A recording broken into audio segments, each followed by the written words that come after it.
Alors, on va parler un petit peu du pacte, hein, aka Covenant. Alors, Spectre Ops, hein, c'est une équipe de cybersécurité. Je vous conseille, hein, on a Cobre. Allez voir ce qu'ils écrivent. Il y a de très bons outils. Allez voir leur repo GitHub. C'est vraiment des articles de qualité. Donc, ils nous ont développé cet outil. Hein, on pourrait dire que c'est un quadriciel de command and control en .NET.NET qui vise à mettre en évidence la surface d'attaque du .NET. D'accord. Facile à l'utilisation. On va faire de l'artisanat, hein, offensif, et ça va servir de plateforme de command and control. Vous pouvez vous en servir pour du red teaming. Alors, si on résume en analysant le réseau interne, maintenant qu'on est là-dessus, nous savons que le reste du réseau est constitué d'autres Windows. Hein, alors, bien sûr, scan de port, énumération, hein, je vais raccourcir, sinon on est encore là dans 28 jours. Mais lors d'un engagement, les équipes rouges utilisent souvent un serveur C2, hein, comme base d'opération pour aider à gérer nos opérations, à créer nos charges utiles, à maintenir l'accès grâce à divers modules. Donc on va configurer notre C2. Je vous ai déjà présenté Empire, Starkiller. On va pas revenir dessus. Je vous redirige si vous voulez voir ces vidéos. Allez voir les 28 vidéos que je vous avais fait sur le CTF Reef. Là, on est sur Holo, donc on va essayer d'apprendre de nouvelles techniques.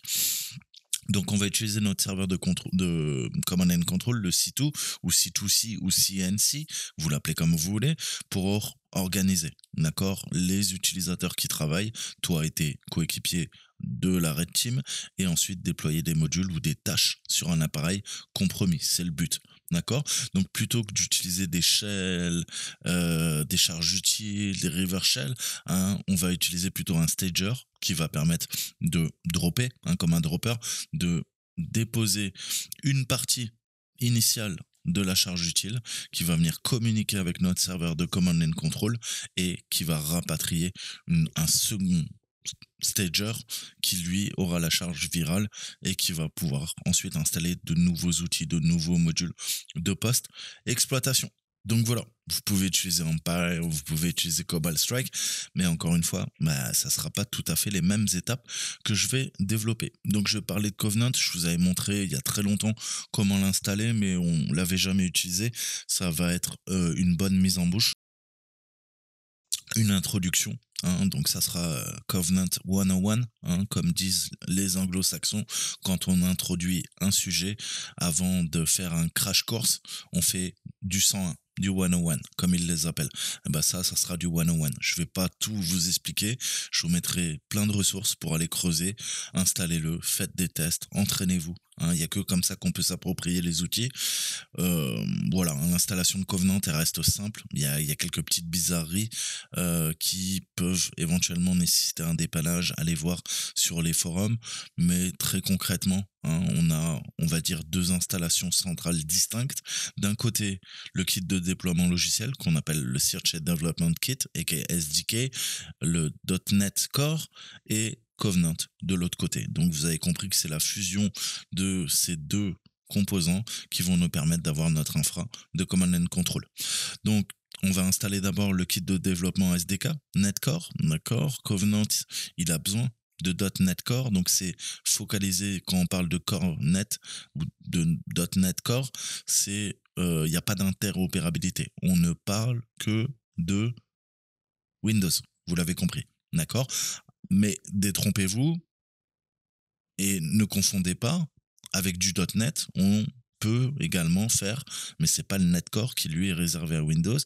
On peut faire de l'interopérabilité. On peut faire tourner du .NET sur du Python, sur du Linux, sur du Mac, etc., etc. D'accord. Donc on va télécharger le SDK. Comment on fait ça? Bah, on va aller directement sur le site de Microsoft. Alors, standard term support, on va prendre la dernière version. Très très bonne question. Parce que moi, c'est le 3.1. Très bonne. Bon, et vous savez quoi, depuis le temps, ça risque fort de changer. On va aller voir un petit peu. On va aller voir. Ils ont dû le mettre à jour parce que depuis, tout a changé. Donc, il nous faut quoi? Ouais, il faut l'ASP.NET Core. Ah si, c'est du cross-platform. Ouais, oui, ça, oui. une startup. Donc on va aller voir quand même. J'ai pas envie de faire de bêtises. Ok, donc on va se faire. Est-ce que il est préinstallé? Parce que sinon on se prend la tête pour rien en fait, les amis. Je suis en train de réfléchir.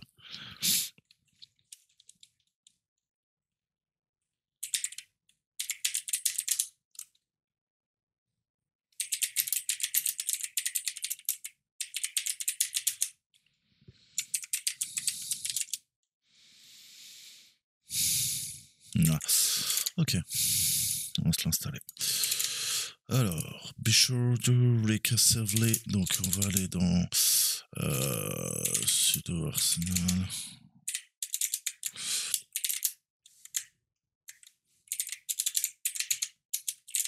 Ok.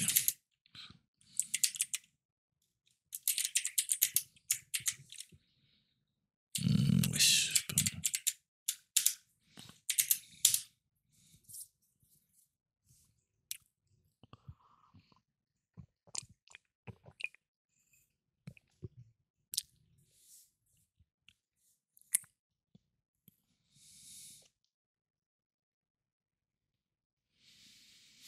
Donc pareil, très utile cette commande si vous ne connaissez pas. Hein, Recursive Model, on lui demande non seulement de de cloner, j'y arrive plus. Covenant, hein, c'est au niveau du tree, hein, c'est un arbre. Vous savez, on est quoi? Dans Covenant, on a quoi? Bah, on a des branches, on a l'arbre en fait. Avec ses branches, on a le master et tout ça. On lui demande aussi de quoi? De récupérer tout ce qu'il y a dans bah, les arborescences, les sous-arborescences. On va faire très simple, surtout tout ce qu'on appelle les submodules, hein, les sous-modules. Et vous voyez que dans les sous-modules, on a encore pas mal d'autres outils hein, qui vont venir se greffer, seatbelt, chart DAP. On va s'en servir hein, pour exploiter bah, le Windows. Euh, donc voilà, c'est des modules hein, pour contrôler le WMI, pour faire des appels en bas niveau. On va pouvoir gérer l'interface de programmation, la détourner. Seatbelt va nous permettre de faire de la post-exploitation. Voilà, hein, on va voir tout ça. Donc, Félicitations, connard. alors attention, il y a un piège. Il faut pas prendre la version master. La master, elle est quoi? Elle est 2021. Il faut prendre la version de dev, hein, puisque c'est les plus récentes. Ouais, ça. Voilà, 19 janvier 2022, donc avec un peu d'espoir. Ok.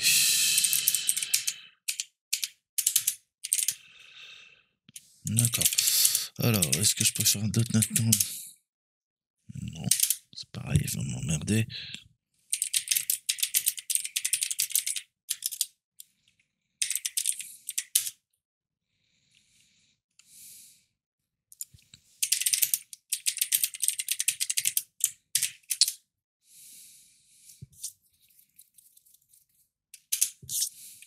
Et il lui faut le host. Ok. Donc.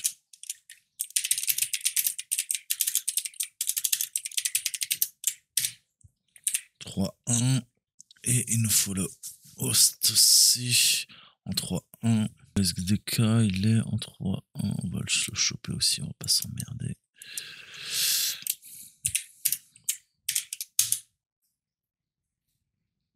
Introuvable.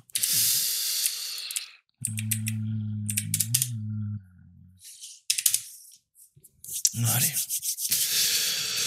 Donc encore une fois, grâce avec le SDK et bah, les différents modules ASP.NET Core, .NET, tout ça, on va pouvoir build, hein, on va construire le projet puisqu'on a des fichiers CS, SLN hein, qu'il faudrait en principe compiler. À partir de Visual Studio, je pourrais le faire, mais on peut le faire en ligne de commande en théorie et monter le projet directement. C'est pour ça que je fais ça. Mais là, je sais pas pourquoi il est en train de m'emmerder. Putain, il ne le trouve pas le .NET.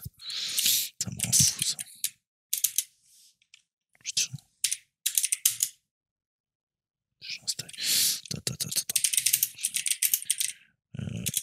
Purge même .NET Host parce que là c'est en train de me gonfler mais d'une puissance. C'est en train de me casser. Restez poli. Ah, ça dégage tout quoi. Quand ne sont plus nécessaires, sudo apt install .NET Host.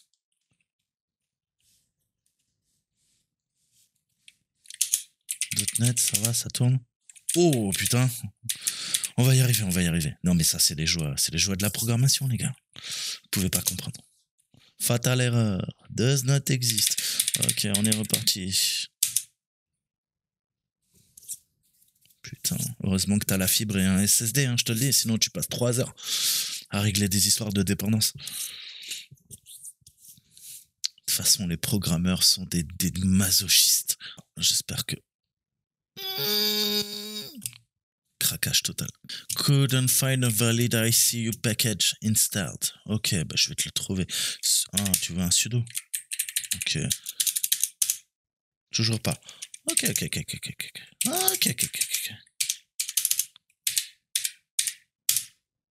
Toujours pas.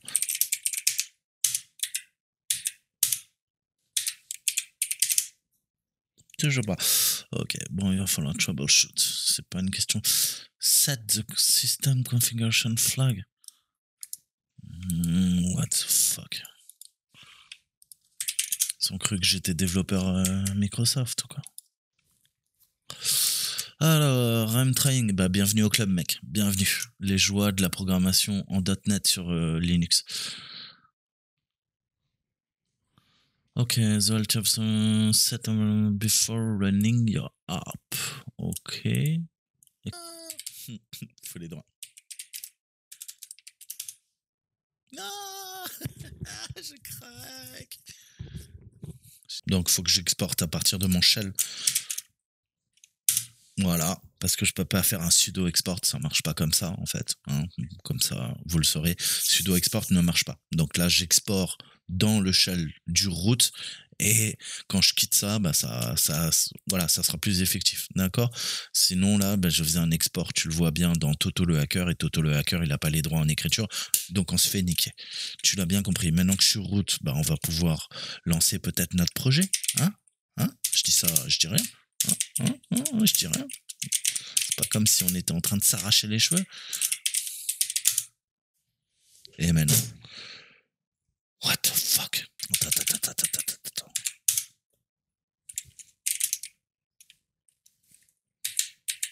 Eh mais je... combien? 2 traits? Oh, pardon. Ok, donc maintenant, j'espère que tu me trouves Covenant. C'est bon? Oh putain, je suis en train de craquer mon pote. Puissance 24. Ok, on va aller dedans. C'est des Covenant.